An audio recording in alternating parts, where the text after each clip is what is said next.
हे राम। हाँ प्यारे मित्रों,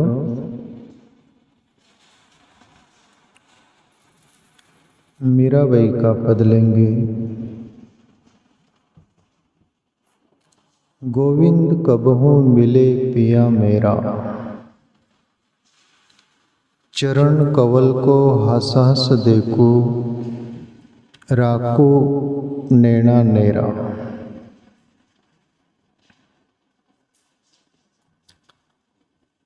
प्यारे मित्रों, संत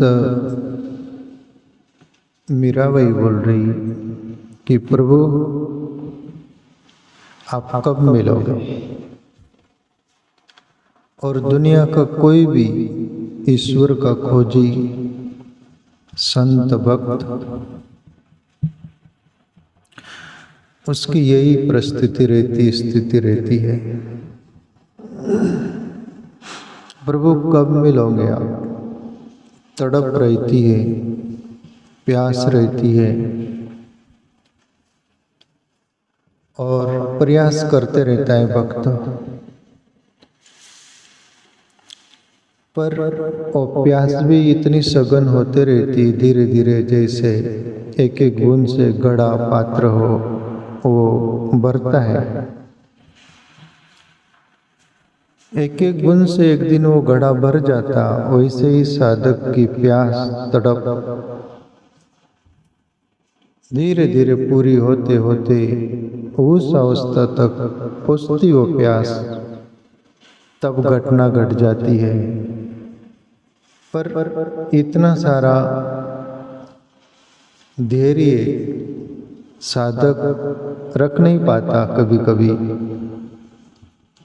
अनेक महापुरुषों के जीवन में मैं पढ़ा सुना, उतना धैर्य बंधा नहीं, कभी कभी धैर्य छूट गया।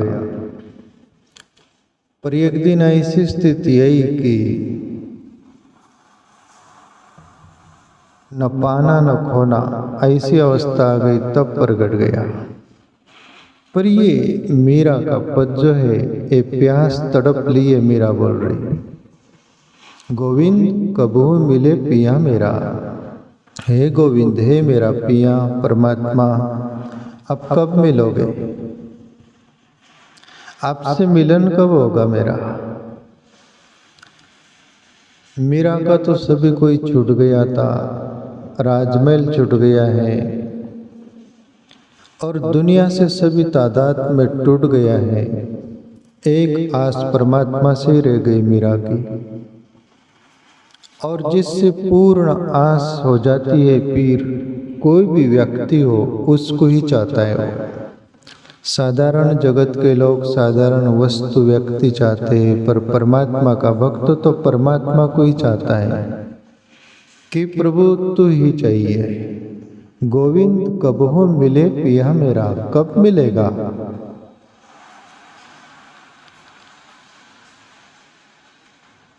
चरण कवल को हंस हंस देखूं, राखू नैना नेरा। जिसके प्रति प्रीति होती है, प्रेम होता है, लगन होती है, उसको देखने की चाहत होती है, तब एक ही रह जाता है कि मैं उसको कैसा देखूं, कब देखूं, कहाँ मिलेगा, कैसे मिलेगा। उसके चरण देखूं कि उसका चेहरा देखूं कि उसका पूरा अस्तित्व देखूं मैं, वो कब मिलेगा, ऐसी प्यास हो जाती है। मीरा को तो शाश्वत प्यास जगी है, मीरा को तो शाश्वत चाहिए, शाश्वत खोज है। इसलिए मीरा बोल रही, चरण कवल को हंस हंस देखूं, राखू नैना नेरा। प्रभु आपके चरण कमल को मैं हंस हंस कर देखना चाहूं कि तेरा चरण भी कितना प्यारे है।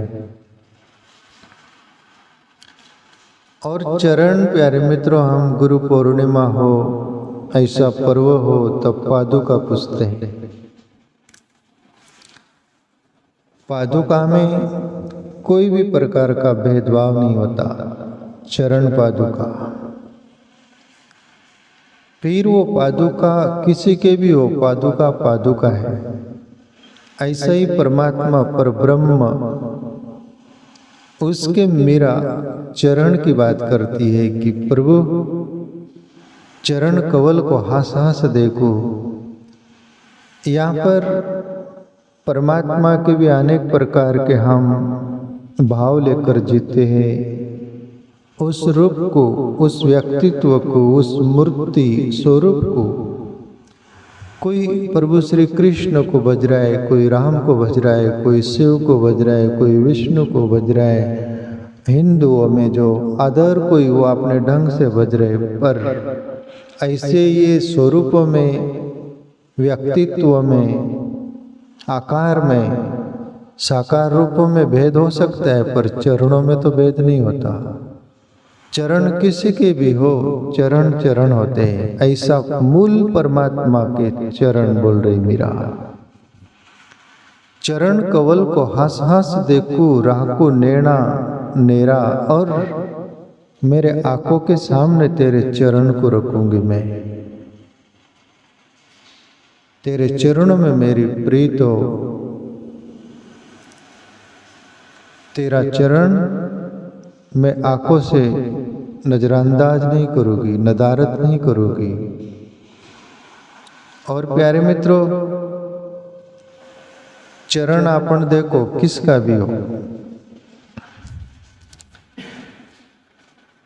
चरण में नीचे सर झुका हुआ रहता है। चरण में वह अहंकार गला हुआ रहता है, वह नम्रता रहती है, वह मैं ना कुछ हूँ। हमारे लिए किसी के चरण सर्वे सर्वा हो गए।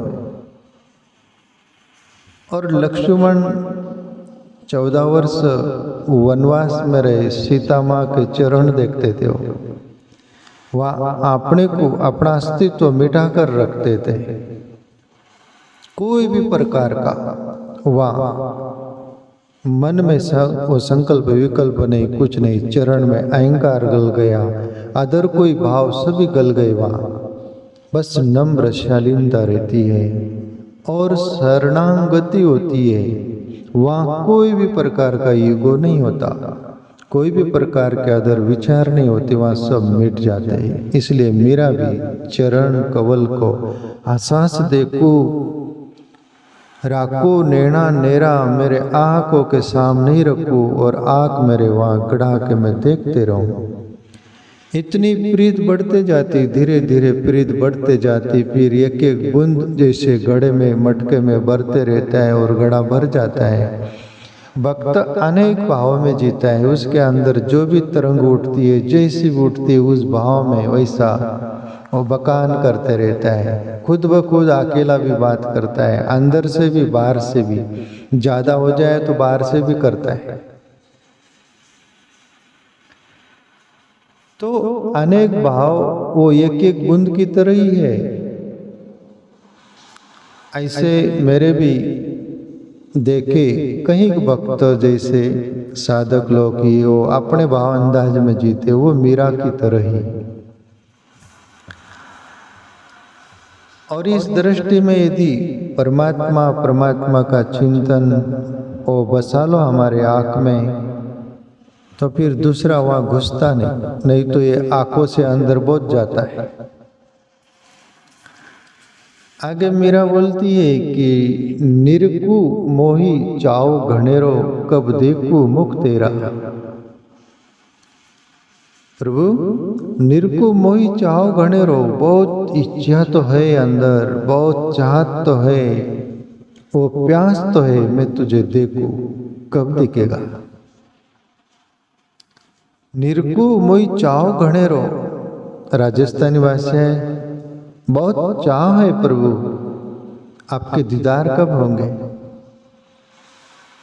प्यारे मित्रों, जिन्होंने भी ईश्वर को अनुभव किया, खोजा, पाया और वहाँ से जो उद्गार निकले, वो हमें बहुत पोषक होते हैं। महापुरुष बोलते हैं कि तुम ईश्वर को खोज रहे हो, पुकार रहे हो, भज रहे हो, उसको चाह रहे हो और वो मिला नहीं। अंदर मिला हुआ ही, पर हमारी परिपक्वता, वो प्यास पकी नहीं, वो तड़प, वो सब पका नहीं, तब तक वो प्रगटता नहीं तो वो अंदर हाजरा हुजूर है। फिर साधक बोलता है कब मिलेगा, नहीं मिलेगा, क्या मिलेगा। ये तड़प भी, ये प्यास भी, ये खोज भी उसको महापुरुष बोलते कि उसको उस अंदाज में ले लो। अभी वो प्रगटा नहीं, अभी वो मिला नहीं, पर उसकी प्यास है, उसकी खोज है, उसकी तड़प है, उसके तरफ चल रहे, तभी इतना आनंद आ रहा है, तभी इतना उत्साह है, तभी इतना कुछ अंदर है। तो इसको भी प्राप्ति मान लेते हो क्यों ना। तो उसकी याद में हरिओम शरण का एक भजन सुना था मैं, बहुत 20-25 सालों से ज्यादा। साईं तेरी याद सदा सुखदाई, प्रभु तेरी याद सदा सुखदाई होती है। तो उसको खोज रहे हैं हम, उसको पुकार रहे, उधर चल रहे हैं, अभी नहीं प्रगटा है, जैसे नहीं मिला है। तो इसको ही मान लो ना, अभी मिला नहीं, पर मिलने से पहले भी इसको मिला हुआ जैसा स्वीकार कर लो ना। आप उस पर चल रहे हैं, उसका चिंतन कर रहे हैं, तो भी कम आनंद आ रहा है क्या? कम हृदय कवल खिल रहा है क्या? कम उत्साह है क्या जीवन में? उसकी प्यास को भी उत्साह मना लो, उसके प्यास को भी, खोज को भी प्राप्ति जैसा मान लो। और जब तुम उस काबिल हो जाओगे तब प्रगट जाएगा ना, तब तुम आश्चर्य से भर जाओगे। उसकी प्रतीक्षा करो, खोज को भी प्राप्ति मान लो। यहाँ तक महापुरुष हमें हिम्मत देते हैं, पर हम जो है साधक अवस्था रहती, खोज रहे कब मिल जाए। वो कोई बाजार का बाजीपाला नहीं, कोई वस्तु नहीं, पैसे दे दिए लेके आ गए, खोज लिए, वो मिल गया जैसे हम बाजार से लेके आते हैं। वो परम तत्व है प्यारे मित्रों, बहुत बड़ा कुछ है। उसके लिए टाइम तो लगेगा ना। छोटी मोटी बात के लिए साधारण हम बीज बोते तो वो अंकुरित होता है, अंकुरित होता है, फिर धीरे धीरे पौधा बनता है, फिर फूल आते, फिर फल आते, कितना गुजरता है वो, तब घटना घटती ना। पर अपन ऐसा उतावले जैसा हो जाते हैं, पर यहाँ धैर्य रखने की जरूरत है। कबीर वाली बात, माली से 100 गड़ा ऋतुआए फलोए वाली बात। धीरे धीरे धीरे रे मना धीरे सब कुछ होए, माली से 100 गड़ा ऋतुआए फल होए। माली सोचे कि मैं आज बीज लगा दिया, 100 घड़ा पानी भी दे दूं, आज ही अंकुरित हो जाए, बड़ा हो जाए, फल भी आ जाए, फूल आ जाए, सब मैं उसका लाभ ले लूं। पर इम्पॉसिबल, एक कुदरत की व्यवस्था नहीं। उसको भी कितना समय लगता है, कितनी प्रक्रिया से गुजरना पड़ता है। तो पर ब्रह्म परमात्मा को हम चाह रहे हैं, तो उसके लिए थोड़ा टाइम भी लग गया तो क्या टोटा हो गया। वैसी भी जिंदगी जन्म जन्म से कहीं बीत गई, तब तो आप कुछ खंत नहीं माने और ईश्वर की खोज कर रहे, उसके लिए तड़प रहे। उसको इतना एग्रेसिव मत होइएगा, उसको एग्रेसिवता का, आक्रामकता को भी प्यास बना लीजिएगा और आनंदित होइए कि परमात्मा ने, मेरे सदगुरु ने परमात्मा के तरफ चलने का एक कृपा की, तो धन्यवाद से भर जाओ। मीरा बोलती है कि निरकु मोई चाओ घनेरो, कब देखूं मुख तेरा। और मीरा भी ये प्रार्थना कर रही है, उसको भी चाहत है। पर एक दिन मीरा का कवल खिल गया, एक दिन मीरा को परमात्मा की प्राप्ति हो गई, परमात्मा मिल गया, हमें भी मिल जाएगा। आगे मीरा बोलती है, व्याकुल प्राण धरत नहीं धीरज, मिलू तू मित सवेरा। अभी ये शब्द भी जरा सुनने जैसा है। व्याकुल प्राण धरत नहीं धीरज, मेरा भी का या धैर्य टूटा हुआ सा लग रहा है, मेरा भी धैर्य टूटा जा रहा है प्रभु। व्याकुल प्राण, मेरे प्राण छटपटा रहे हैं, अंदर व्याकुलता बहुत घनी बढ़ गई है। धरत नहीं धीरज, अंदर धीरज नहीं बंध रहा है, धीरज टूटा टूटा जा रहा है, छटपटा रहा है, प्राण निकलने कर रहे जैसे शरीर से, ऐसी अवस्था है। और ऐसी अवस्था होगी तब आपन परमात्मा के खोजी उसके करीब होंगे। इतनी प्राण छटपटाहट तभी आएंगी आप करीब पहुंच गए। और कभी भी आप देखो जिंदगी में इतना कुछ संघर्ष होता है और इतना अति पर पहुंच जाता है हमारा जीवन, और तब लगता है कि बस हम गए, फेल हो गए, और वो आप निकट होते उस समय, और तब घटना घटती है ना।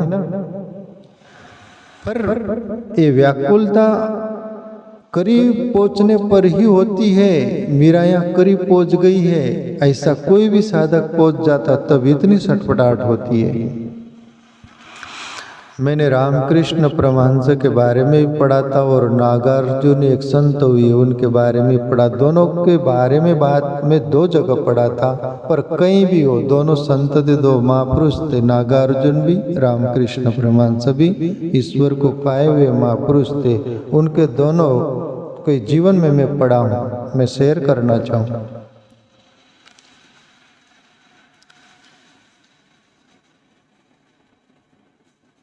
रामकृष्ण परमहंस का उदाहरण ले लो। उनके पास कोई गया है और वो बोले कि प्रभु रामकृष्ण देव, परमात्मा हमें कब मिलेगा और कैसे मिलेगा। रामकृष्ण परमहंस बोले इसके पहले अपन गंगा जी में नहाने चलेंगे, तुम नहाकर पाक हो जाओ, फिर अपन चर्चा करेंगे। और गंगा जी नहाने ले गए। जैसे वो जो जिज्ञासु था, परमात्मा का खोजी था,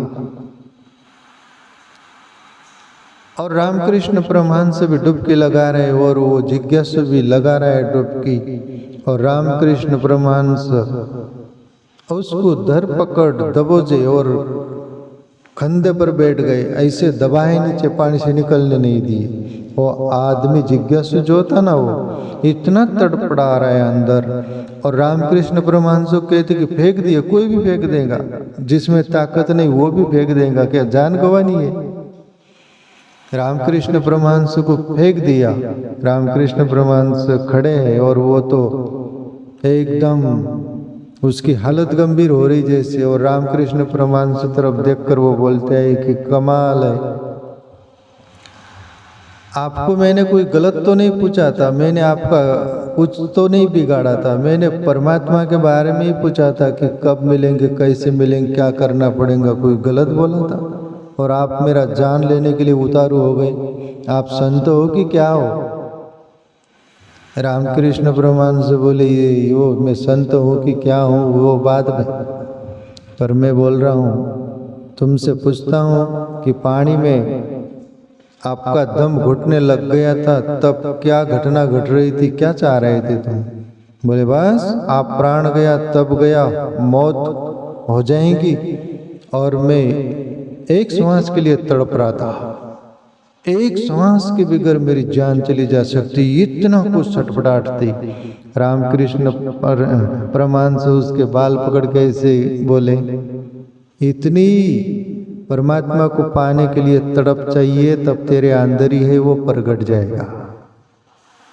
इतनी प्यास चाहिए। हम आदर पदर बोलते रहते कि हम भी ध्यान करते, धारणा करते, भक्ति करते, हमको कब मिलेगा।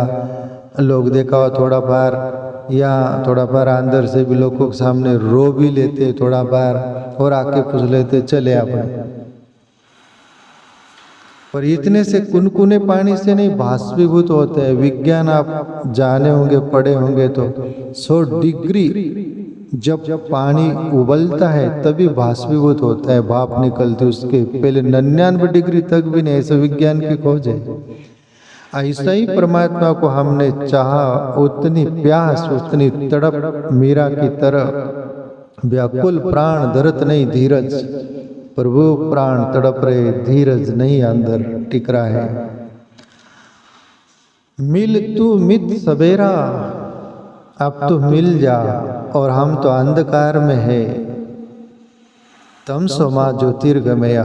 ऋषि बोलते हैं प्रभु हम तो अंधकार में हैं, आप ज्योतिर्मय है, प्रकाशमय है, हम तो हमारा जीवन अंधेरे में है, आप प्रकाश स्वरूप हमें प्रकाश में प्रकाशित कर दो। तमसोमा ज्योतिर्गमय आस्तोमा सद्गमया मृत्युर्माम अमृतम गमया। हम मरण धर्म है, मौत हमारे शरीर की चिंता रहती है, वो हमारा होता है, आप अमृत है, आपकी मौत ही नहीं। अस्तोमा सत गया, हम असत्य में जीते, आप सत्य स्वरूप हमें आपकी ओर ले ले, अंधकार से प्रकाश की ओर ले ले प्रभु। ऋषि प्रार्थना करते हैं मिल तू मित सबेरा। मेरा भी ऋषि की तरह ही बोल रही है, हे मेरे प्यारे मित प्रभु तू मिल जा, तू प्रकाश स्वरूप है। हम अंधेरी रात में आप मिल गए तो जैसे दिन निकल गया, फिर कई ठोकरें नहीं खानी, कई अंधेरे में जीवन नहीं, प्रकाश ही प्रकाश। मिल तू मित सबेरा, हमारा जिंदगी प्रकाशमय हो जाएंगी। मीरा के प्रभु गिरधर नागर, ताप तपन बहु तेरा। हे प्रभु मैं जन्म जन्म से ये त्रिताप में तपते आ रही हूं, त्रिताप में तपन ही तपन मिला। मीरा के प्रभु गिरधर नागर, ताप तपन बहु तेरा, बहुत तपना हुआ, पर आप अपना लो मुझे, आप में संभालो, आप प्रगट जाओ, आप दीदार दे दो। बस आपसे ही जीवन है, आप में ही लय है, आप ही मेरे सब कुछ है। और आज मेरा पूरे गल जाने के कगार पर है, और फिर मीरा के जीवन में घटना घट जाती है। ऐसी तड़प तुम्हारे अपने अंदर हो, तब अपन शिकायत फरियाद नहीं करेंगे, तब अपने अंदर से प्रार्थना का जन्म होगा, शिकायत का नहीं। शिकायत का तभी तक होगा तब तक हम पक्के नहीं।